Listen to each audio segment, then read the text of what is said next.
Hello दोस्तों, Radhe Radhe to all. कैसे हो आप सभी का स्वागत है फिर से एक बार हमारे अपने यूट्यूब चैनल पे। आई होप कि आप सभी बढ़िया हैं ना। आप सभी का प्रिपरेशन बहुत अच्छा चल रहा है। अब देखो, एसबीआई क्लर्क के मेंस का एडमिट कार्ड आउट हो चुका है एंड उसके एक वीक बाद आईबीपीएस क्लर्क का भी मेंस है। तो आज इस वीडियो में मैं आपको 7 ऐसे इंपॉर्टेंट पॉइंट बताने वाला हूं जो आपको दिमाग में रखने हैं इस प्रिपरेशन के फेज में, इस लास्ट 1 या 2 वीक में।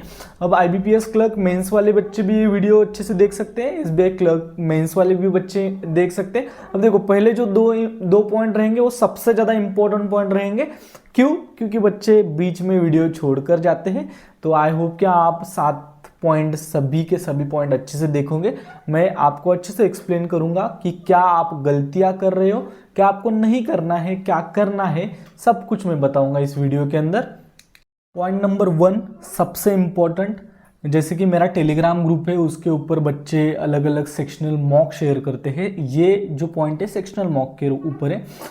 सेक्शनल मॉक, जैसे कि मैंने बोला कि आपको सेक्शनल मॉक लगानी है, तो आप क्या करते हो, आप जाते हो रीजनिंग ओपन करते हो, रीजनिंग का सेक्शनल मॉक लगाते हो एंड मुझे स्कोर शेयर करते हो। क्या गलती होती है इसमें? गलती ये होती है कि आप अब जाओ एंड आपके सेक्शनल मॉक देखो, आपने कौन से सेक्शन के ज़्यादा सेक्शनल मॉक लगाए वो देखो। बच्चे क्या गलतियां करते हैं? बच्चे जिस सेक्शन का उनका प्रिपरेशन बहुत अच्छा है, जो उनको आता है, उसकी ही सेक्शनल मॉक लगाते हैं ऑन रेगुलर बेसिस। जो जैसे कि क्वांट इतना अच्छा नहीं है तो क्वांट की सेक्शनल मॉक नहीं लगाएंगे, लेकिन रीजनिंग अच्छा है तो रीजनिंग की सेक्शनल मॉक लगाएंगे, इंग्लिश की सेक्शनल मॉक। अब आप देखोगे कि जाकर नोटिस करो कि कौन से सेक्शन की सेक्शनल मॉक आपने सबसे ज़्यादा लगाई है। आप देखोगे कि जिस सेक्शन का प्रिपरेशन आपका अच्छा हुआ है उसकी ही सेक्शनल मॉक आप अच्छे से ज़्यादा लगा रहे हो। आपको क्या करना चाहिए? उसका उल्टा करना चाहिए। आपका इंग्लिश अच्छा नहीं है तो इंग्लिश की ज़्यादा लगाओ, क्वांट अच्छा नहीं है तो क्वांट की ज़्यादा लगाओ, रीजनिंग अच्छा नहीं है तो रीजनिंग ज़्यादा लगाओ। गलती आई होप कि आपको समझ में आ गई होगी आपको क्या करना है। क्योंकि जो सेक्शन आपका अच्छा है, जैसे कि मैं बोला कि रीजनिंग आपका अच्छा है, तो आपका वो फुल लेंथ मॉक से तो कवर हो जाएगा। लेकिन अगर आपको एक्स्ट्रा प्रिपरेशन करना है तो आपको क्या करना चाहिए? सेपरेट अगर सेक्शनल मॉक लगाना है तो उस सेक्शन का लगाओ जो सेक्शन आपका अच्छा नहीं है। आई होप कि आपको पहला पॉइंट समझ में आ गया है। पॉइंट नंबर 2 इज हमारा करंट अफेयर्स, जीए का प्रिपरेशन आपने बहुत किया है, इतनी बार किया है कि बोलो ही मत। एंड अब क्या हो रहा है कि आपको ऐसा फील हो रहा है कि आपने प्रिपरेशन ही नहीं किया, आपको कुछ याद ही नहीं आ रहा। मुझे ऐसे बहुत सारे मैसेजेस आए कि सर जीए का इतना कर रहे हैं लेकिन ऐसा लग रहा है कि कुछ भी नहीं किया। ये पहला पॉइंट सबके साथ होता है। किसके साथ होता है? सभी के साथ होता है। दूसरा पॉइंट, अगर मैंने आपको क्वेश्चन पूछा एंड आपको बोला कि आप आंसर दो, तो आप आंसर नहीं दे पाओगे। लेकिन अगर आपके सामने मैंने 4 ऑप्शन रखे तो आप आंसर कर पाओगे। इसका मतलब आपने पढ़ा है। इसका मतलब बिल्कुल नहीं कि आपने नहीं पढ़ा है। आपने बहुत सारा पढ़ा है, इसलिए आपके सामने ऑप्शन रखने पड़ रहे हैं कि आप बताओगे हाँ इसमें से क्या है। तो आपको समझ में आ रहा है, इट्स ओके, ये अच्छी बात है कि आपको समझ में आ रहा है। अब ऐसे बिल्कुल नहीं सोचना है कि आपने जीए का प्रिपरेशन बहुत ज़्यादा किया है स्टिल आपको कुछ भी नहीं आ रहा है। बिल्कुल ये दिमाग से हटा दो एंड आपके खुद के प्रिपरेशन के ऊपर ट्रस्ट करो। जीए का प्रिपरेशन अब रिवीजन मोड पे लेकर जाओ, पढ़ते जाओ, रिटेन हो रहा है ऐसा मत सोचो कि आपको रटना नहीं है, आपको पढ़ते जाना है। क्योंकि क्वेश्चन आपके सामने आएगा, उसके नीचे 4 ऑप्शन भी आएंगे, तो डोंट वरी। आई होप कि आपको समझ में आ गया होगा। ये सबसे ज़्यादा इंपॉर्टेंट है। बच्चे दिमाग खराब कर रहे हैं, दिमाग खराब नहीं करना है। आपने अब प्रिपरेशन किया है अच्छे से, आपको अब क्या करना है? रिवीजन मोड ऑन करना है एंड आपको पढ़ते जाना है। एंड दूसरा उसमें इंपॉर्टेंट पॉइंट कि क्विजेज लगाने की कोशिश करो, जितनी हो सके क्विजेज लगाओ। उससे क्या होता है, उससे आपको समझ में आता है कि आपने किया है या नहीं किया है। डायरेक्ट आपका जो सॉल्यूशन होता है उसके ऊपर आपका, यानी कि जो आंसर होता है उसके ऊपर आपका हाथ जाता है ना, हम वो टिक करते हैं। आई होप कि जीए का आपको समझ में आ गया है कि जीए सभी को ही लगता है कि मेरा अच्छा नहीं है, मैंने जो किया है मुझे याद नहीं है। तो ये सभी के लिए कॉमन है। आपका खुद का दिमाग खराब मत करो। आई होप कि आपको समझ में आ गया है। थर्ड पॉइंट हमारा टाइम मैनेजमेंट। आपको टाइम मैनेजमेंट अच्छे से करना है। दिन भर सिर्फ जीए का प्रिपरेशन बिल्कुल नहीं करना है। आई होप कि ये पॉइंट आपको समझ में आ गया है कि बच्चे क्या करते हैं लास्ट 1 वीक में, लास्ट 2 वीक में, कि सिर्फ जीए का प्रिपरेशन करते हैं। जीए इतने लेवल का गंदा आ सकता है कि आपको कुछ भी नहीं आएगा। जीए, मैं ऐसा नहीं सोच रहा हूँ कि आपको कुछ भी नहीं आए, लेकिन मैं आपको यानी कि बोल सकते कि एक इंटीमेशन दे रहा हूँ कि ये दिमाग में रखो कि जीए ऐसा ही है। हर एक एग्जाम में ऐसा होता है कि कभी कभी वो आसान आ सकता है, लेकिन कभी कभी आपने कितना भी प्रिपरेशन किया है स्टिल वो धोखा देगा। इसलिए दिन भर सिर्फ जीए का प्रिपरेशन करना ये अच्छी बात नहीं है। आपको बैलेंस करना है सभी चीज़ों का, यानी कि अगर 12 घंटे प्रिपरेशन करो तो 3-3 घंटे में ये करो, या 6 घंटे मॉक एंड उसका एनालिसिस करो, 1-2 घंटे जो आता नहीं उसका प्रिपरेशन करो, और 3-4 घंटे आप जीए का प्रिपरेशन करो। टाइम मैनेजमेंट अच्छे से करो तो आपका प्रिपरेशन अच्छे से हो जाएगा। टाइम मैनेजमेंट मोस्ट इंपॉर्टेंट है।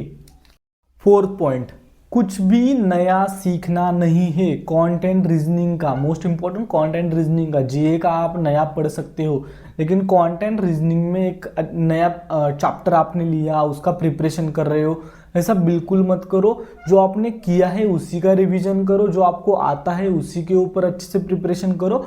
कुछ भी नया बिल्कुल नहीं सीखना है। आई होप कि ये पॉइंट भी आपको समझ में आ गया होगा। पॉइंट नंबर 5, अगर आप इस यहाँ तक आ गए हो तो इसका मतलब आपकी पेशेंस लेवल अच्छी है एंड आप सिलेक्शन ले सकते हो, क्योंकि बच्चे भाग जाते हैं, बच्चों को पेशेंस ही नहीं है। 3-3 2-2 घंटे कैसे बैठेंगे एग्जाम में? पहला 1 घंटा, लास्ट बाद वाला 1 घंटा, ट्रैवलिंग वाले 1-2 घंटे, पेशेंस ही नहीं होते। पेशेंस इंपॉर्टेंट है।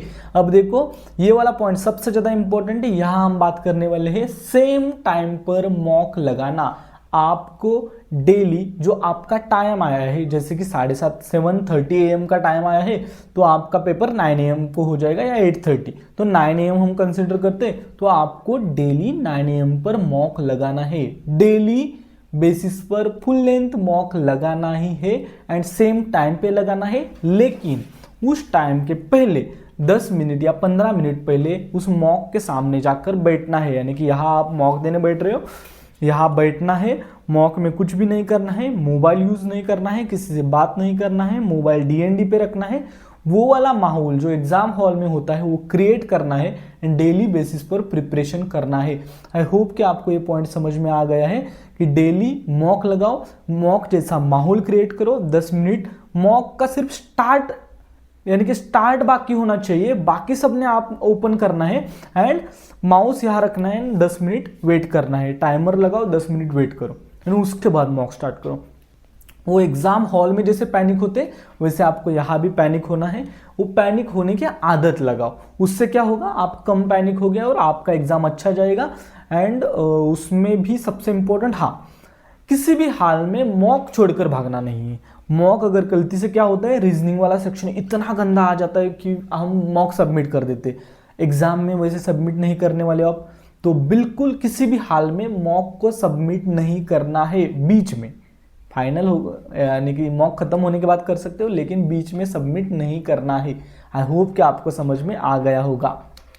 Point number 6, comparison. कंपैरिजन का मतलब क्या है कि टेलीग्राम ग्रुप है, अलग अलग बच्चे, यानी कि आप सभी अलग अलग ग्रुप के ऊपर है हो। मेरे ग्रुप में भी बहुत सारे बच्चे हैं, वो कंपेयर करते रहते हैं कि इसका परसेंटाइल 90 आ रहा है, इसका परसेंटाइल 95 आ रहा है एंड आपका परसेंटाइल 60 आ रहा है, 50 आ रहा है। इसका मतलब क्या है, उनको जाकर पूछो, उन्होंने बहुत ज़्यादा प्रिपरेशन किया है, उन्होंने आपसे पहले से प्रिपरेशन किया है, उन्होंने लास्ट ईयर भी मेंस दिया था, उनका प्रिपरेशन उस लेवल पे है। जैसे आप लोग मॉक का स्कोर शेयर नहीं करते, क्यों? क्योंकि आपका परसेंटाइल कम आता है। वैसे ही लास्ट ईयर वो बच्चे भी मॉक का स्कोर शेयर नहीं करते थे, क्योंकि उनका मॉक का परसेंटाइल कम आता था। अब उनका अच्छा आता है इसलिए वो शेयर करते हैं, ऐसा आप सोच सकते हो। मैं किसी को बुरा नहीं कह रहा हूँ, लेकिन जिनका स्कोर अच्छा नहीं आता वो बच्चे ध्यान में रखो कि कंपैरिजन मत करो। आपके कर्मों का फल आपको मिलेगा, आपने जितना किया है उतना ही आपको मिलेगा, भगवान उतना ही आपको देगा। इसका मतलब क्या है कि आपका 50 आ रहा है तो आपको रोते बैठना है? बिल्कुल नहीं। आपको कोशिश करनी है कि मैक्सिमम स्कोर कैसे आएगा, स्कोर कैसे बढ़ेगा, एंड कंपैरिजन मत करो। रोते बैठना is not a solution. Score कैसे बढ़ेगा, इनका 90 आ रहा है सेम मॉक में, हमारा 50 आ रहा है, इसका मतलब हमें आ सकता है। एक बच्चा भी कर रहा है इसका मतलब आप भी कर सकते हो। आई होप कि आपको समझ में आ गया है कि बिल्कुल कंपैरिजन मत करो। That's it.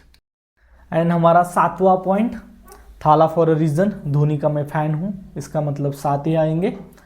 ट्रस्ट, धोनी ने ही कहा है ट्रस्ट द प्रोसेस। प्रोसेस को ट्रस्ट करो। हमारा काम है प्रिपरेशन करना, हमारा काम है मेहनत करना, फल हमारे हाथ में नहीं है। रिजल्ट जितना दिमाग में घूमेगा उतना आप रिजल्ट से दूर जाओगे। रिजल्ट दिमाग में नहीं आना चाहिए। आपका काम है प्रोसेस के ऊपर काम करो, जो प्रोसेस है वो फॉलो करो। पढ़ो, पढ़ना है। दिन भर चिंता करोगे, चिंता चिता के समान होती है। आपने सुना होगा, चिंता नहीं करनी है, उसमें टाइम वेस्ट नहीं करना है। आपका दिन का शेड्यूल इतना पैक होना चाहिए कि आपको वो ओवर थिंकिंग के लिए टाइम नहीं बचना चाहिए। ओवर थिंकिंग नहीं करनी है, बिल्कुल गलत सोचना नहीं है, पॉजिटिव ही सोचना है। आपने प्रिपरेशन किया है, आपने मेहनत की है, खुद के ऊपर ट्रस्ट करना है, खुद के प्रिपरेशन के ऊपर ट्रस्ट करना है। इतने दिन से जो मेहनत की है उसके ऊपर ट्रस्ट करना है। बिल्कुल भी दिमाग खराब नहीं करना है। आई होप कि आपको समझ में आ गया होगा। And that's it. यह है हमारा लास्ट पॉइंट। अगर आपको वीडियो अच्छा लगा हो तो please do like, share, subscribe and comment. And वो हाइप वाला जो बटन नया है उसके ऊपर क्लिक करके जाना। Thank you so much for watching. All the very best. Bye bye, take care.